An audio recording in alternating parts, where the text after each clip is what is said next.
is happening, everybody? I'm Larry Roberts. And I'm Sarah Losi, and this is Branded, your comprehensive guide to creative branding. And on this episode of the podcast, how could we not say Happy New Year and talk about our New Year's, are they resolutions? Is that what we're going to call them? Is that what they are? I feel like I hate the word because you just know if you set a New Year's resolution, you're not going to do it. Yeah, I literally saw a meme yesterday that said a New Year's resolution is a to-do list for the first week of the year. Yes, it's so true. I'm setting goals for the year, and I'm going to just call them goals because when people ask me what my New Year's resolutions are, I usually say to pet more dogs, and I always do that one. But that was pretty easy to fulfill for you. But I can't take actual New Year's resolution seriously. No, it's always been something that I've struggled with, and I fail to see the point. However, I do see the point in setting goals for the year. Yes. So I think just even the perception of saying goal as compared to saying resolution makes all the difference in the world. Yeah, and I've already started my list of what my goals are. And I'm sure you have your list, and we have some that are just suggestions that anybody that is growing a personal brand, growing a professional brand, whatever it is, just some things that you can think about maybe setting as your goals. So, Larry, you start. What's yours? Yeah, I think that's great. And I love you putting me on the spot right out of the gate. So thank you. Oh, yeah. But I mean, honestly, and you know I have to bring this up, but just this morning I was back on ABC here in the Dallas market. And during the broadcast, the host of the show announced the fact that I am now a regular on the program, on air. So I was like, oh, that's pretty freaking cool. So the fact that happened right out of the gate on January 2nd was pretty amazing. And, you know, it shows that, honestly, we can gain earned media. So many people think that getting on TV or getting on, ABC or NBC or Fox or wherever is really out of reach. And it's not. Now, I originally got very lucky and was recommended to go on this show because of a networking organization that I was involved with. The president of that organization recommended me to go on. But after, I think this is my 6th or 7th appearance, I don't know if you call it a promotion or whatever, but they locked me in as a regular and announced it to their audience. So it just goes to show that if you get out there and you network and you make those connections, which I think is a massive goal for people that are trying to grow their personal brands, that it opens up doors for you. So in all honesty, networking and networking at an even higher level than what I do it now is definitely a personal goal of mine. I found it interesting that, and you recall this conversation probably back in October, maybe even September, I go, I am not going to be traveling and I'm not going to be speaking as much in 25 as I did in 24, but I'm already booked through June. So it just happens. Even if you're not trying to do it, it just happens, but you have to get out there and you have to network, you have to make those connections, and then you have to capitalize on them. So that's my goal for 25 is to continue networking, continue building relationships, continue gaining that earned media. Because I'm not paying to be on this show. A lot of people go, oh, he's paying whatever to be. No, I'm not paying a dime. Now, in full disclosure, not being paid a dime either. However, just the first few appearances on this show paid me significant 5 figures just by being on the show, because it led to speaking gigs that were paid gigs. So don't look at it as, I'm going on and I'm giving my time for free. Look at it as an opportunity to grow your brand, grow your impact, grow your influence, and be able to eventually capitalize on that and gain revenue from it. Yeah, I was going to say that's when we say ROI, was there a return on investment or was there a return on impact? And that one definitely, didn't cost you anything, but even with that, there was a huge return on that impact that it had on your brand. No, 100%. I mean, it's one of the most significant things that I've seen. And again, it strictly goes back to establishing relationships that led to this opportunity. So it's not because, it's nothing else. Literally, there's no other reason. It's just because I had the relationships in place and when the opportunity presented itself, I got called up to take advantage of it. Now, when they did call me up, of course, I did have to take advantage of it. I did have to make sure I was prepared to be on this morning talk show. But if you do that and you're ready and you make that impact with the opportunity that came from the networking, it leads to bigger and better things. So again, that's my goal. And I highly recommend that anybody out there that's looking to make an impact tries to do something similar. And it's not as difficult as you would think. Yeah, I think one of my goals and one of my recommendations is kind of goes along with that, because you said networking, and mine is just better networking, because I feel like I do a lot of networking. So setting a goal to network is like, I do that every day. Sure. But I need to do it better. And I think everybody needs to do it better, because it's at this point, networking is almost like a lost art, because it's just, it always just feels like forced conversations and pitches. And so what do you do? Oh, well, what do you do? Yep. And that's not building a network. That's like having a job interview. Well, and you've heard me say it before too, that so many of these organizations that even I'm a part of, you see the exact same people. I mean, on the third Wednesday of the month, I go to one organization at 7:30 in the morning, and then there's another organization at 5:30 in the afternoon, and it's essentially the exact same crowd. I mean, there might be one or two different people, but it's basically the same crowd. So a lot of these folks that you find in these networking groups, I consider them, and it sounds insulting, but it's really not. It's what I recognize. It's like they're professional networkers. Mm-hmm. It's like they're not really trying to grow their business. They're not really trying to grow their brand. And to reinforce that point, just this morning, as a matter of fact, I woke up, went on LinkedIn, and our mutual friend, Donnie Boyven of the Badass Business Summit, right? And SCN, Success Champions Network. Huh? It's Donnie Bovine. Well, whatever. It's Donnie. It's effing Donnie. Okay, that's all that matters. But he posted this morning talking about networking, and at the same time, are you just networking to network? Are you networking to sell? Because selling is what grows our brand. Selling is what grows our business.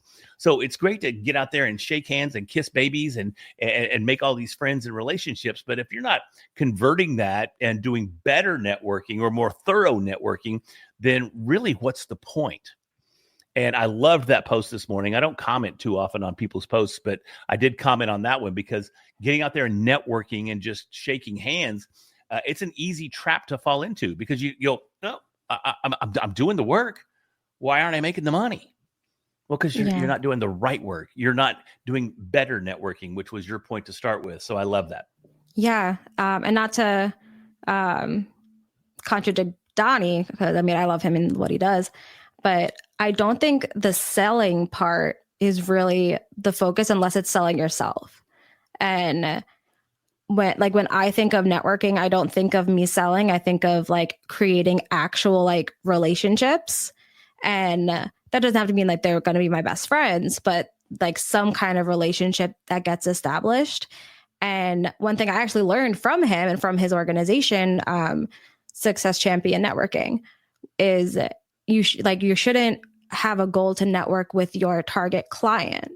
You want to network with the people that can connect you to your target 100%. client. Yeah, 100%. And when I think of I need to network better, that's how I want to do it. I want to be talking to, if my target audience is like marketing directors, like I want to talk to the people that work with marketing directors. And I want to talk to people who can introduce me to like 5 people that could become clients, instead of just having that one person possibly become a client. Exactly. And I couldn't agree more, in all honesty, but we still, and not to contradict you or counter or anything or argue, but I think we still have to have that selling mindset. Yeah. Coming out the gate. Yeah. We want to build relationships, but I mean, let's make no mistake about it. Their goal and your goal should be to have a relationship so that you can be referral partners for each other to sell. So yeah. I get that, but again, so many times people get out there and they network, and I'm like, oh, I know this person and this person and this person and this person and this person, but do they even know what you do? Would they even have the first clue as to who would be a great referral for you? Who is the red hat guy? Yeah. Who cares? What's that dude doing? You know, I got into a conversation in the green room this morning about how about how the red hat turned me into a branding expert. And I'm like, it's almost silly that this red hat for some reason makes me a branding expert, because it makes me stand out in a crowd. But it's the same thing. Nobody knows what the red hat's about. They know am I a Trumper? Is that what this hat means? Which it's not. But people have that question. So you have to be clear in your networking. People have to understand who you are, what your brand is, what you do, what your goals are, who's your ideal referral partner. All those things have to come out of it. And I think when you have all those things lined up, I think that's what leads to that better networking. Now I'm going to kind of contradict myself because I think, like you said, it does have to be that aspect of selling and sales. And one thing that I learned from, I think it was one of the books that I read recently, we always try to avoid being too salesy, which makes us afraid to be salesy at all. Yep. And it's like, I don't want to seem like I'm pushy or salesy, so I'm not going to even tell people what I do. And we think that we're coming off really salesy. So instead of doing that, we just don't do anything. And I guess I need to lean more into being a little bit salesy, not sleazy salesy, but people still need to know what you do and how you do it and why you do it and who you can help and who you do it for. Because if you don't say anything just to not sound salesy, you're not going to ever make a sale. You're not going to sell. So I have to say that as your business partner, I 100% agree with you. I will do my best. Speaking of business partner and selling, one goal every brand should have is to have a podcast. And if you want one, call us. Yeah, we don't have a phone number. Email us, go to our website, whatever. Find us on social. Yeah, workwithbranded.com. Reach out. We're on social media. We're easy to find. Look at us. Wow, we're so salesy. My other one that I actually was working on right before we got on this recording is really trying to get organized and automated. Yeah. And actually taking advantage of the technology that I'm paying for. For the first time in my career, I have a CRM. That's amazing. That's awesome. And it's not even, thank you. It's not necessarily the first time I've had it. It's the first time I've used it. Yeah. Yeah. Because I had it. Word. Yeah. I've done trials. I've paid for them. I've done all of the things. And just like the planners that I buy every year, I never use it. So I'm trying really hard to create all of these different automations and integrations so that I only have to do it once and then it just does it for me. So I noticed this morning that you were in Monday. We're using Monday as our what is Monday? Kind of it's a workflow management, system, but it also it's also the CRM I use. Yeah, well, I noticed. Hey, Monday, want to sponsor us? You gave me some assignments. So I did. I gave you lots of assignments, but I also created new boards in the CRM piece of it. And I created automations. I finally connected it to my Outlook. So now I can pull it up straight from my inbox. Nice. All of these different things that I've done just to make things easier on myself later, because one of my biggest challenges every year is getting and staying organized. So that is 2025 is the year that I might almost get organized. Yeah, I'll hold my breath on that one. I've been to your house. I'm not fully committing to it yet because I don't want anyone to actually, hold me to that. But it's the year I try. No, I mean, I think everybody needs that, honestly, because especially as entrepreneurs and small business owners, it's super easy to jump on board with the latest and greatest apps that are out there, the latest and greatest platforms that are out there. And just like you were talking about, you do the freebie trials and you invest a week of effort into setting it up and getting it going. But what many people overlook, and I mean, I'm going to throw us both under the bus here a little bit and talk about Monday. We were talking about it just a second ago, especially the task management system. We set it up and it worked really well. I mean, it's great. It made for easy communication between the two of us.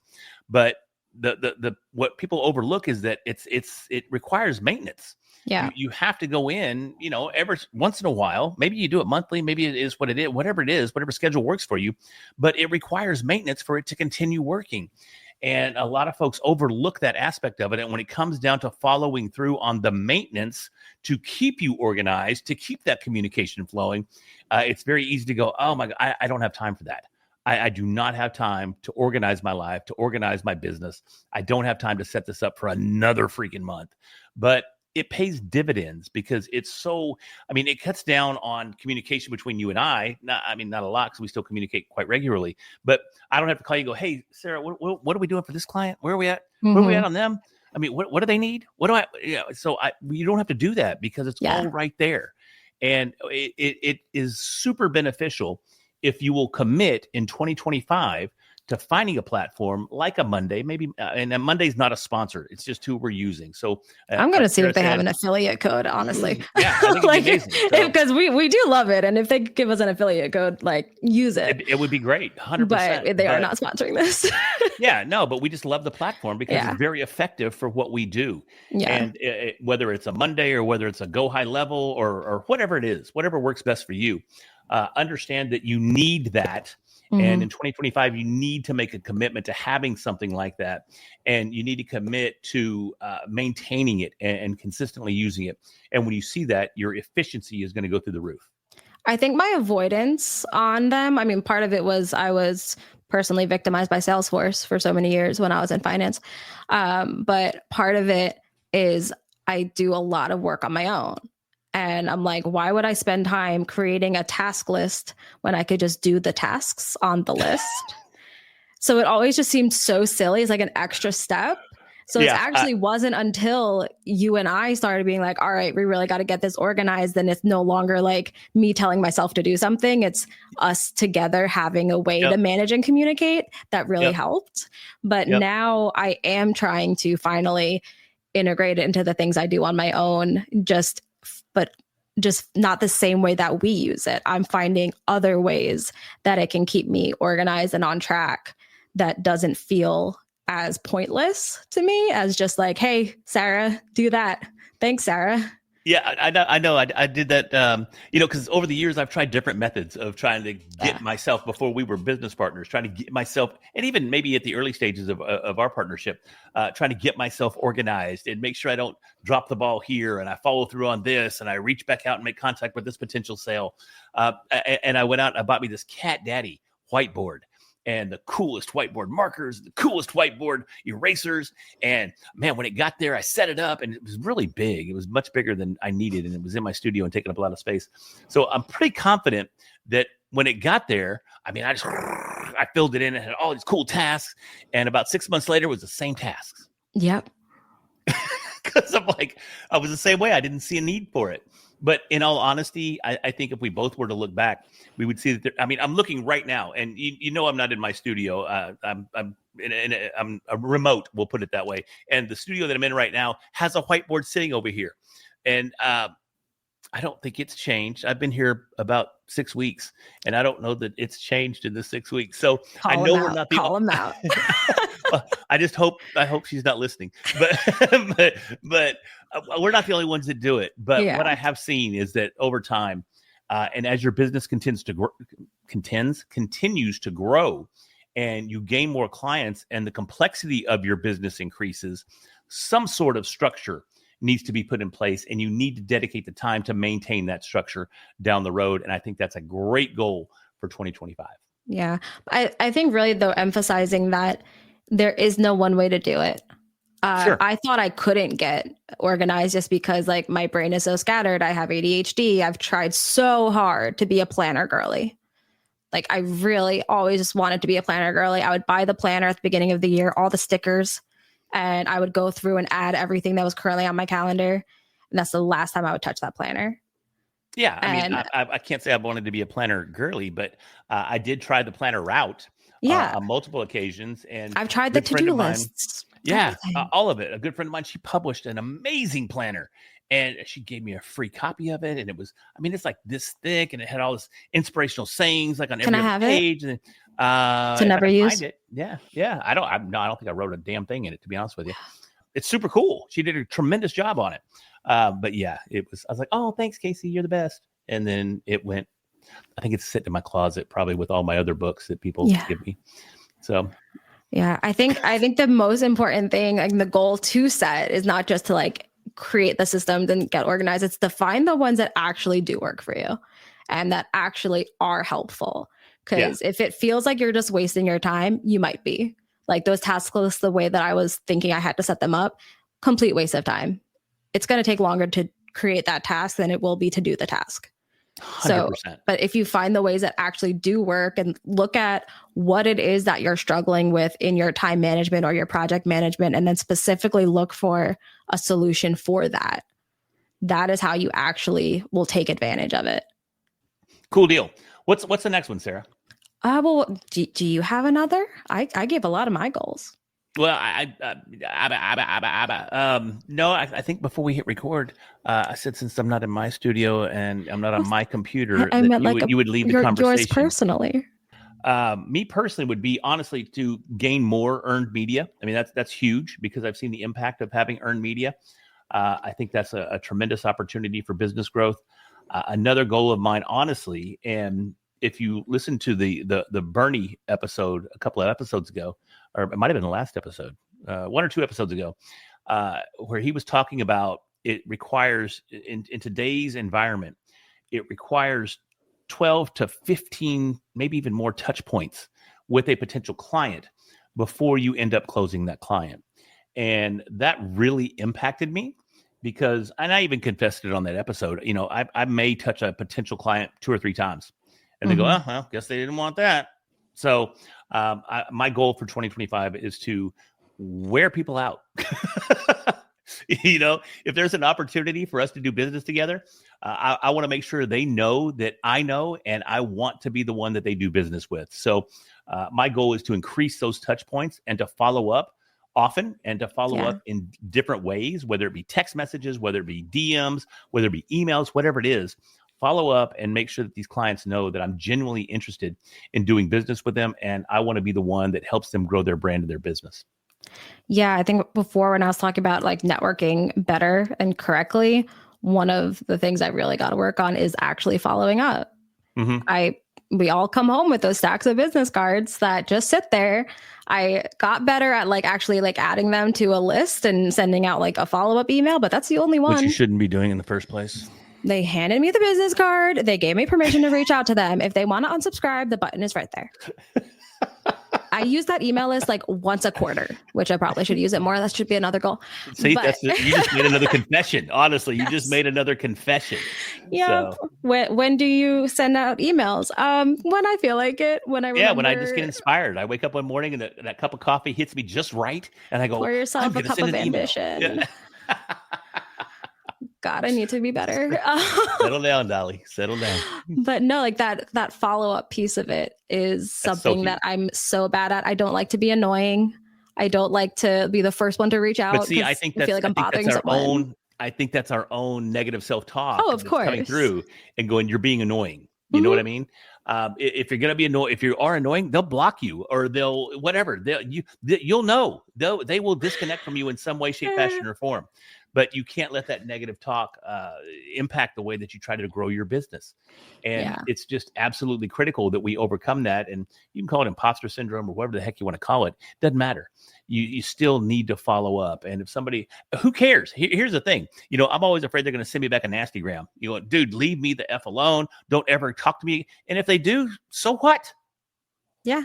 Who cares? Yeah. Okay, you were associates to begin with. You probably weren't friends because your friend wouldn't do you that way. And if your friend did do you that way, it'd be okay because they're your friend. And bro, or you need to find better friends. Maybe all not many of my friends give me thousands of dollars to do business together, and I totally get that. We're still friends, but my point is that who cares? Don't take it personal. You're trying to grow a brand. You're trying to grow a business, and you got to do what it takes to do it. So do it and don't take it personal. Yeah. And I think also we overestimate the impact that each message is going to have. Yeah. You could send someone 4 email follow-ups and they only see one of them. Yeah. So you're not annoying. They didn't even see it. It went to spam, or it went to some unopened folder. Or they may have seen it and went, I don't have time for this right now. And they forget to come back to it. Because they also sent a follow-up. Whatever. 100%. So we all suck at this. You might catch them in a better mood, and they might be, who knows, maybe they listen to this podcast and went, you know what, I do need a podcast. And they see that email and they go, time to act. So keep on keeping on, man. Just continue to reach out, continue to follow up. Yeah. It's the same thing with social media. When people they spend a lot of time creating content, but they only use each piece of content once. Yeah. You can reuse that stuff. Of course Like you can. the algorithms have like, what is it? Maybe 6% of your following actually sees your posts. So you could post the same thing over and over again. I mean, maybe tweak it a little bit and make it a little more updated, keep the algorithms happy, but you don't have to have every single thing be completely unique because the like different people are going to be seeing it. Yeah. Yeah. Unless they're stalking you and have like alerts turned on or something. But well, and then if they are, hopefully they want to do business, or you might need to file a report. I don't know. Yeah, well, we'll see how it goes. Yeah. So Sarah just confessed she has a stalker. Yeah, I know. I'm talking to him right now. Yeah, well, yeah, but everybody already knows that, so it's all good. True. So. Anyhow. But anyways, what else we got, man? Any other goals before we expose me as a stalker any further? I think a good one to have that I'm definitely already thinking about. I haven't started acting on. It's only the second day of the year, so I have time. But improving your website and SEO. Yeah. And yeah, like SEO especially because like you need people to be able to find you. You need to have like a good ranking, good authority ranking on Google, all of it. But it's also like the first place people go is going to be your social media, and everyone kind of knows that. So we've kind of put like websites on the back burner. But if I go to your social, I'm like, oh, this is awesome. And then I go to your website and it looks like it was created by Microsoft Paint in like 1997. I'm not going to do I'm not, it stops there. There's not a chance. No. It stops there. And it's so easy to have a good website these days. I use Elementor. That one, I think I actually do have an affiliate code. But it's my favorite builder and it's drag and drop. It's so easy. You don't need coding. And like templates, tons of extremely great looking templates that you can easily cut. I use Elementor as well. Yeah. Again, this is not an ad. No, it's not an ad at all. I really love these products, guys. Yeah, it's just what we do. They don't sponsor us at all, but we both use Elementor for our own clients because we, as branded, we don't typically build websites. But I know Sarah does some website building on her end, and I know I do it through Red Hat. But we both use Elementor because it's great. I'm literally building a website right now for a client that was on, I think she's on, what is it, Kicks? Wix? What is that? Wix, something like that. I hate Wix. Whatever. Yeah, it's there's very limited functionality there. I mean, they look kind of cool, but it doesn't give you what you need. So, I'm rebuilding her website right now on a WordPress site using Elementor, and it's just tremendous. And with a little bit of time, you don't even have to be a skilled coder. No. You don't have to be a web developer. You can make a really, really cool site. And honestly, if you go to workwithbranded.com, or you go to favorite.media.com, or you go to redhatmedia.com. That's not even the website anymore. It's larryroberts.com. Who am I to know what my website is? But if you go to any of those websites, all of those were built the same way. Yeah. We found an amazing template for the site, and then I built my site. Sarah built the other two, and they look tremendous. So that's something that you can do too, as just someone with a business. Or if you can't do it, reach out to us and we can take care of you. Hey. I've actually got a lot of compliments on both, like on my site and the branded site. And I'm like, thanks, I made it in like an hour and a half. Yeah, exactly. That's what's so crazy, dude. Yeah. You spend a half a day and you've got a killer website. You can write copy using ChatGPT or Claude or whatever your favorite AI program is. You have your images. I mean, Sarah and I love going to, and we're planning on doing this here in a couple of weeks when we go to PodFest.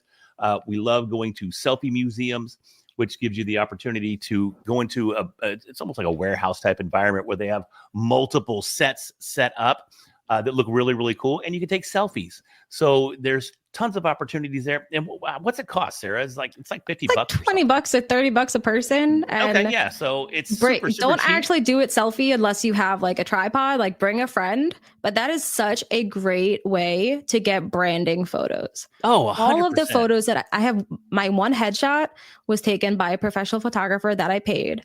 Yeah. Every other photo that I use in any of my branding was taken at some sort of selfie museum, probably by you.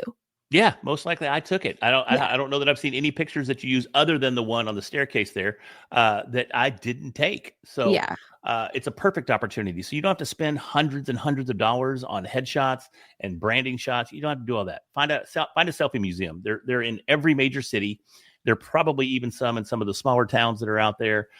Super affordable and a super great way to get content. And then you take that content, throw it on a WordPress site that you can get from GoDaddy. super, super cheap. Get Elementor. It's, I don't know, it's $150 or something. And before you know it, a few $100, you've got a very good looking website that people are going to be like, wow, they're going to be blown away.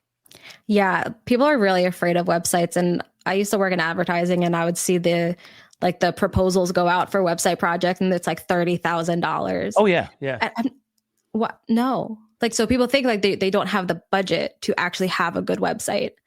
And like, if you have the time and like the patience, you can do it yourself. Like you said, for a couple $100. Or like if I do website projects, I do it for like enough for my time. Like, I know that I'm doing this like pretty fast, and I'm like, I have a rhythm. I'm pretty good at it. I'm not charging $30,000.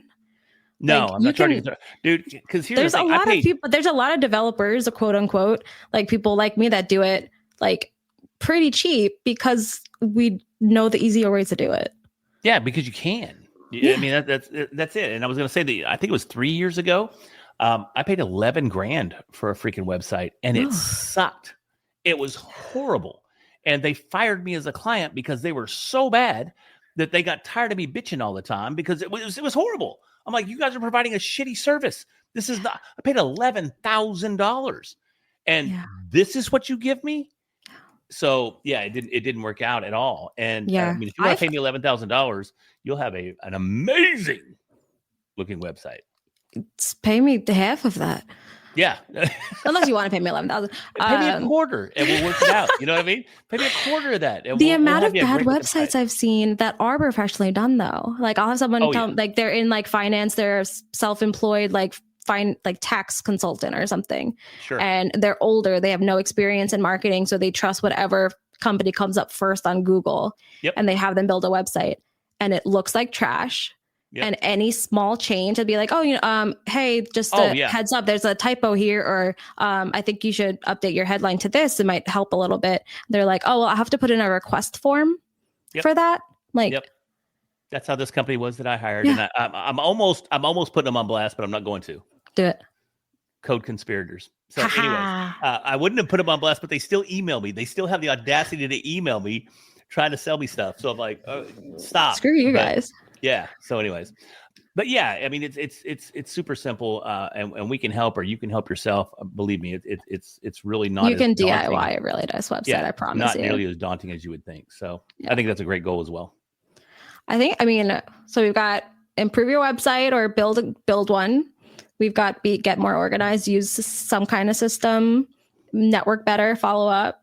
Yeah. I think that's a pretty good list. I think all of those are very, very critical. I think they're very respectable. We also had get more earned media, which we shouldn't forget that, because a lot of people do. A lot of people think that's beyond reach. Very similar to having a Cat Daddy website. They think that earned media is beyond reach, and it's really, really not. So just get out there, make those relationships, and learn how you can gain some earned media as well. It's very, very effective. So. All right, cool. Well, I mean, I'm cool. I think 2025 is going to be an amazing year. I know you're fired up. I'm fired up. Super excited to see what this year brings us. And I'm sure that everybody listening to Branded right now is fired up about their year as well. So hopefully with some of the tips that we gave today, they can take advantage of that energy that they have, the excitement that they have, and really implement some changes and set some real goals, not resolutions, and see some growth in their business in 2025. So with that, if you found some value in this episode, hey, do us a favor, go ahead and smash that like button, smash that subscribe button, so we can continue to bring you these amazing episodes each and every week right here on Branded. And I am Larry Roberts. I'm Sarah Losi, and we'll talk to you next week.